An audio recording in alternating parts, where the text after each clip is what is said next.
This time on Past Deadline, this week's news in 60 seconds, and we speak with Editor-in-Chief Isaac Ritchie about the recent City Commission meetings and how to help CM Life financially. I'm your host, the other Ben Jadwe, and this is Past Deadline, your behind-the-scenes look at Central Michigan life. Here's this week's news in 60 seconds. At the May Board of Trustees meeting on Thursday, the trustees discussed declining enrollment, COVID-19 vaccinations, and student mental health. Some trustees hope that the university will become a verified vaccination center, but Davies emphasized following state priority guidelines, if it comes to that. In the Board of Trustees committee meetings, they discussed more COVID-19 related issues and some renovations. Some significant renovations are the Down Under and some residence hall facilities.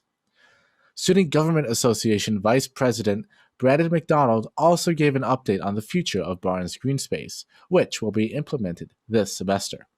CMU Baseball brought forward its 56-game season with a 40-game MAC season.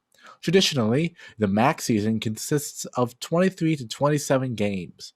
For the MAC series, there will be 4 games with single games on Fridays and Sundays with double headers on some Saturdays. Read all these stories and more at cm-life.com. That was this week's news in 60 seconds. Up next, we talk to Editor-in-Chief Isaac Ritchie about the recent City Commission meetings.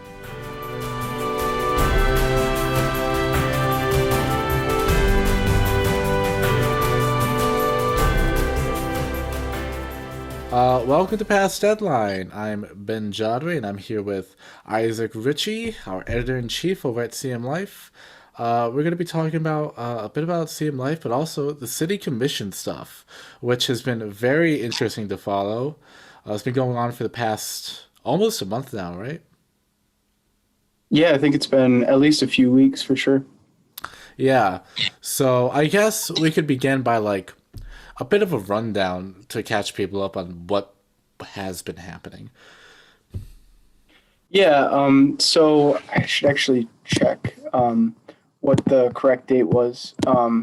But a few weeks ago, Vice Mayor Amy Perschbacher posted a pretty controversial post, which showed, and just to give a little bit of background information, showed a blue line flag, which we've all become familiar with, and the blue stripe is peeled back to reveal a swastika, and that immediately drew some controversy among people in Mount Pleasant, and then eventually it went viral, and it was picked up by the Detroit News wrote something about it, but it was definitely out there and kind of garnering some serious attention for sure. Yeah, so a lot of the commissioners were talking about stuff like censure or getting kicked out. Could you explain a little bit what that actually means? Yeah, so when the City Commission met, it would have been about 2 weeks ago now, because they meet twice a month. That conversation really surrounded what they could do. And at that meeting, the city attorney wasn't there. So they didn't want to make any progress towards, at the time, the conversation was actually resignation was being thrown around. But in preparation for this last meeting, City Manager Nancy Ridley and City Attorney Mike Homier, they drafted a resolution based off of concerns they had. One of those being just an ethics violation. Not really sure what power the City Commission actually held. And they found out that commissioners do not hold the power to remove another commissioner from office. So the resolution they came up with contained 4 specific items, which expressed the commission's support for law enforcement partners, encouraged elected officials to consider the impact of their public expression. So things similar to the social media post that was made. It also committed to working toward developing a clear expectation for social media use So that was a big topic at the meeting, was just kind of deciding what was the difference between a personal account and kind of the city's own account, and whether a commissioner should be able to kind of voice their opinions on social media. And then lastly, the part of that resolution which you're kind of touching on is the censure of the vice president. And yeah, I mean, that was the biggest part of it, was that censure aspect. And that's basically just the city kind of condemning the actions or disproving of the actions of the commissioner. And that's, again, just expressed through that resolution. So that's all a censure is a very strong disapproval, written disapproval from city commissioners. So, and that eventually, in that meeting, it didn't pass. With a 4-2 vote, it was voted against. So they didn't actually go through with it. But pretty interesting last month, I guess. Yeah, for sure. Yeah, so I guess so that resolution was basically like, hey, we can't do anything, but like here's some things the constituents should be aware about, and we don't agree with this. Yeah, I mean, almost. I covered this last meeting, and I mean, it was pretty clear, kind of the thoughts of the city. At this latest meeting, 8 residents came forward in support, not in support of Amy Perschbacher's post, but just in support of really free speech. And they really touched on the fact that it is her personal account, and her opinion should be able to be expressed, whether they're controversial or not, and that resignation or censure in this case, in the case of this last meeting, really wasn't really being supported by the city and the voters who actually put Vice Mayor Perschbacher into office. So that was, yeah.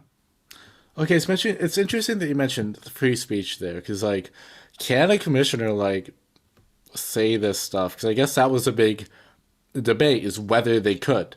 So was that ever resolved? Is there ever any sort of like law or precedent or something like that? Yeah, I know you spoke with managing editor Michael Livingston last week, right? Yeah. And he is following up on the story, asking like, where does it go from here? Because, I mean, that's a big question. I mean, the censure was turned down, but the other 3 aspects of that resolution are still kind of valid.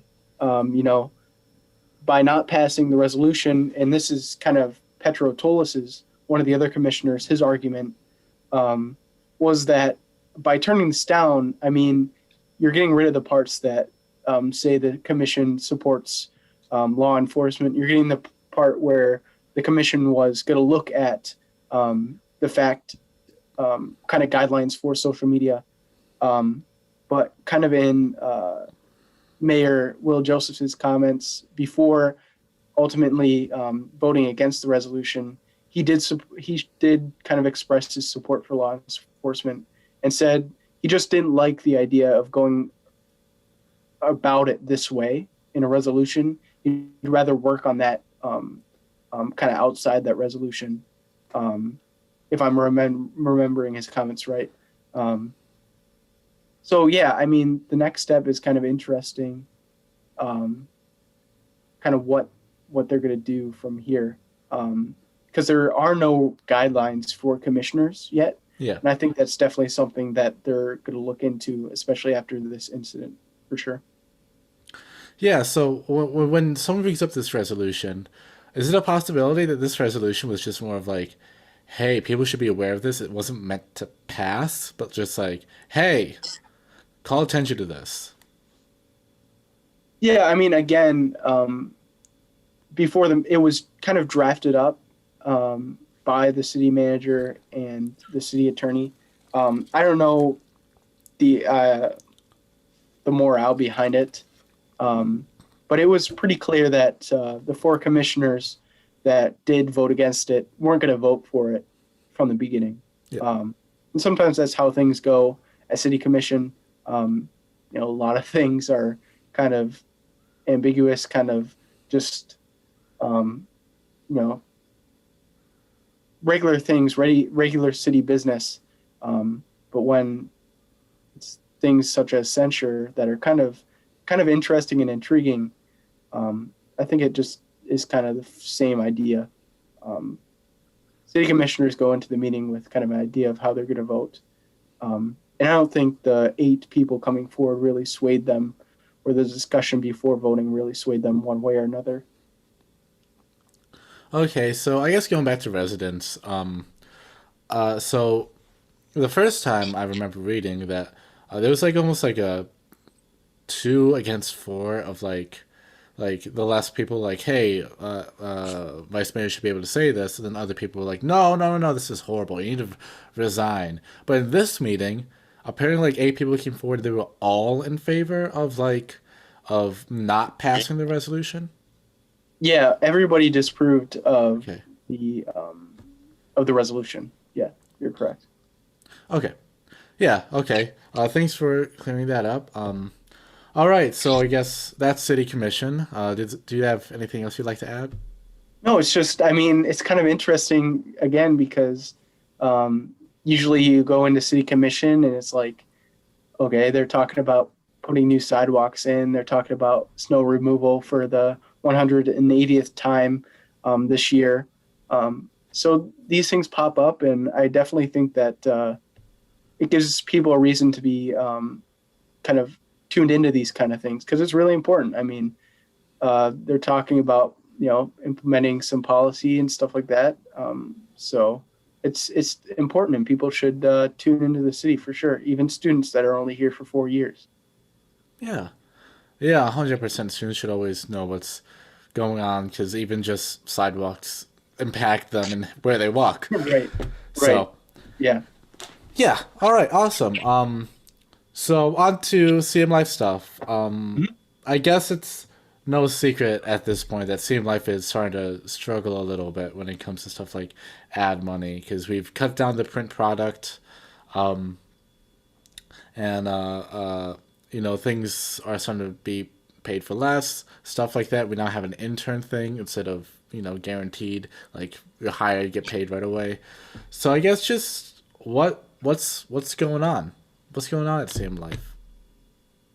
I mean, we're trying to get our wits about us. I mean, just like everybody else, we were impacted by the pandemic, and no, we're getting around to normal, just like everybody else. But there's definitely ways that people can kind of support CM Life right now. Again, everybody's struggling, but you can just help CM Life out by just reading our content. I mean, we make that for students to benefit students, and it means a lot to us. I mean, you're writing things, so you know how much it impacts you to just have your stuff read and acknowledged, and so that's really important. Follow us on social, so you can stay up to date. Follow us online, but really just consuming the content is really important. And it's a two-way street because by consuming the content, you're staying informed and you're learning new things that you might not have known about the university. So yeah, CM Life benefits the students, the faculty, the staff, administration. Everybody should benefit from CM Life. So 100%. And soon, right, there's going to be a donation page where people can donate. When is that coming up? I don't know the specifics about that, but definitely stay tuned. Again, the biggest way that people can support CM Life is just reading for sure. And another way you can contribute as a student too. We're looking for people to be on staff, whether you're interested in reporting or writing, taking photos, taking video. If you're interested in the public relations side, and you don't have to be a journalism major or a PR major or a design major. Um, I heard the English majors are pretty good at writing too. So Yeah. and maybe science major is the best for covering things that have to do with energy and you know green CMUs. So everybody should look to work for CM Life. It's a great experience. For sure, I know I've learned a lot. I am a journalism major, but I know people who've gone in. I know we have an environmental science major who does our crime logs. So we Right. got a lot of different people working for us, and it's a great place. Well, Isaac, thank you for talking with me. Is there anything else you'd like to add? No, I mean you're probably going to say it right after me, but you know, consume our content. Speak with us. I know I have an editorial that's being published tomorrow, so Friday the 12th. It'll be up And by it's the time about this is out, probably. yeah. So it's about engagement. Uh, Engage with your campus community right now because we're all kind of struggling with COVID. We're lonely. We're distant. So just look for ways to engage, and one of those ways is CM Life. So send us your comments. We'll be reading them. All right. Thank you so much for talking with me, Isaac. Have a good evening. Hope you get all that schoolwork and editor in chief stuff done. All right. Yeah. Thanks, Ben. Appreciate it. Yeah, no problem.